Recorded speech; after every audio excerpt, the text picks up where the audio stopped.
Yo, what's going on, Gooners and Goonerettes? How you guys doing? Let's talk some more transfer news. Now, let's welcome Fabio Vieira to the ranks. He is officially signed with Arsenal today. Technical Director Edu said, "We're so pleased to have completed the signing of Fabio from FC Porto.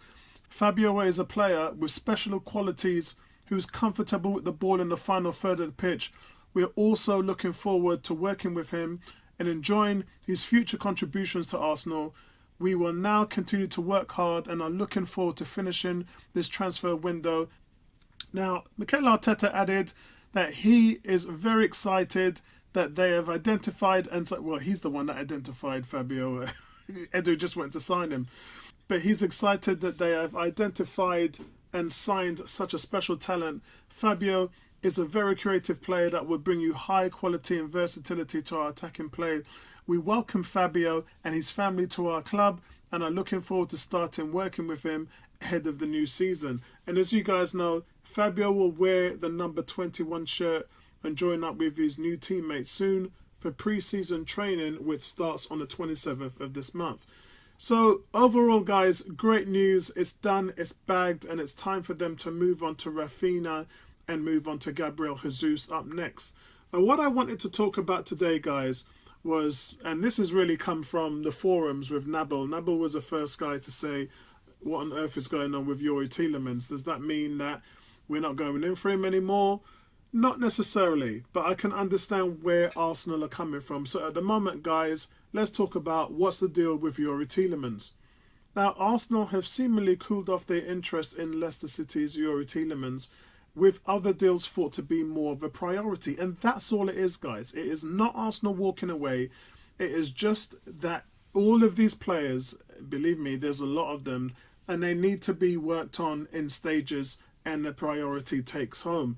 Now, we don't want teams to come in for Gabriel Jesus, and we don't want teams to come in for Rafinha. And at the moment, Tielemans is an easier deal. He's considered an easier deal to submit.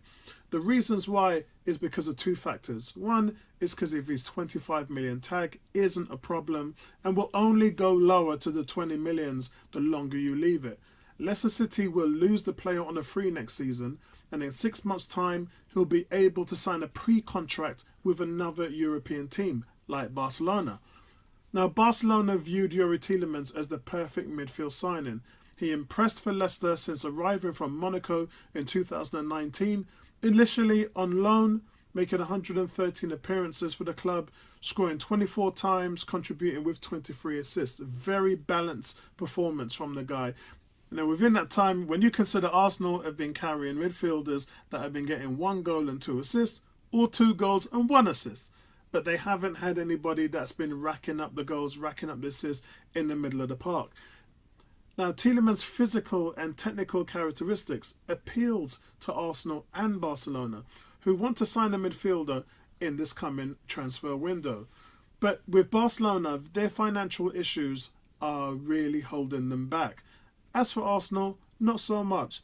Barcelona would rather wait and see if they can get through this summer without any offers. That way, they'll be able to have the player sign a pre-contract in the new year. Now, Leicester City are the losers here. They will lose one of their top talents at a very young age and will have nothing in replacement for him in terms to reinvest. Arsenal, on the other hand, they view him as a number 8 to replace Xhaka. With the incoming arrivals of Fabio Vieira and the potential incomings of Gabriel Jesus and Rafinha, Arsenal's view on Fabio Vieira is that he's a player who would also be able to fit into that role. Would that be an answer? In my opinion, not really. I'd like to see Fabio Vieira on the flanks, and I'd like to see him more involved in the box. And yes, he can do that from the number 8 role, but I'd rather see him sort of out wide and as a number 10. But he still will be able to fill that 8 role. There's no two ways about it. But Tielemans knows the Premier League, and he's put us up incredible numbers playing for Leicester. On my podcast last week, I talked about his ability to hit those long balls. He's got tremendous range with his passing and the ability to control games in the final third. Plus, he's much more of a goal threat than Xhaka is. Now, this would make him an ideal option to replace Xhaka at a budget cost. And there's plenty of room for him, guys.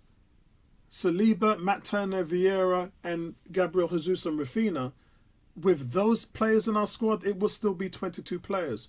But losing Pepe, Leno, that would probably drop us back down to 20, meaning that there's plenty of spots for him to fill the room.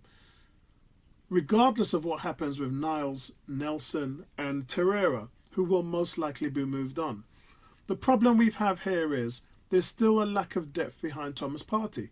So having Xhaka as a bench player alongside El Nene, that makes up a lot of sense because those guys can come in and facilitate for Partey.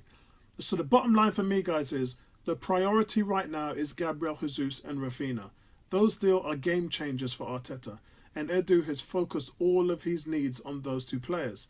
Let's remember, the transfer window, there's plenty of time to get Tielemans. It ends on the 1st of September 2022. This is in line with other European leagues, and that means we still have a whole 12 weeks to go and 3 months to complete the deal. I know, guys, you guys are saying the season starts on August the 5th, but this is 1 week earlier than last year's campaign. It means the teams will have kind of 11 weeks break between the seasons. However, the Premier League will halt in the middle of the season to accommodate the Winter World Cup for the first time. And then the Premier League will resume on Boxing Day following the conclusion of the World Cup, with the final taking place on the 18th of December. So with the season starting on the 5th of August, that means Arsenal could focus on Tielemans in another month's time. So there really isn't any rush to bring him in. So that means that Arsenal could focus on the player more closer to the starting of the season.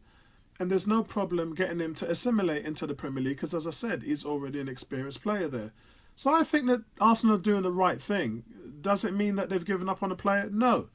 Does it mean that they are going to be looking for another player in that position? Not really. We've got time on our hands here because there's nobody really at haste going in for the player. So I think Arsenal are doing well in playing the long game with Tielemans and then moving the priority guys right up to the ladder to back those guys in. As I said, guys, I think that they're doing the right thing here, and it doesn't mean that they're giving up on the player. It doesn't mean they're giving up on him at all. So that's my thoughts, guys. And as I said again, welcome to Fabio. Fantastic buy for Arsenal, and I cannot wait to get him into the mix and see him playing in the Premier League. And as I said, we've already seen an amount of talent like Bruno Fernandes. We've already seen talent that have come in from that league and just really come in and hit the ground running. And I expect him to do so. I expect him to do the same. So, guys, that's it from me, and I'll speak to you in the next one. Peace out, guys.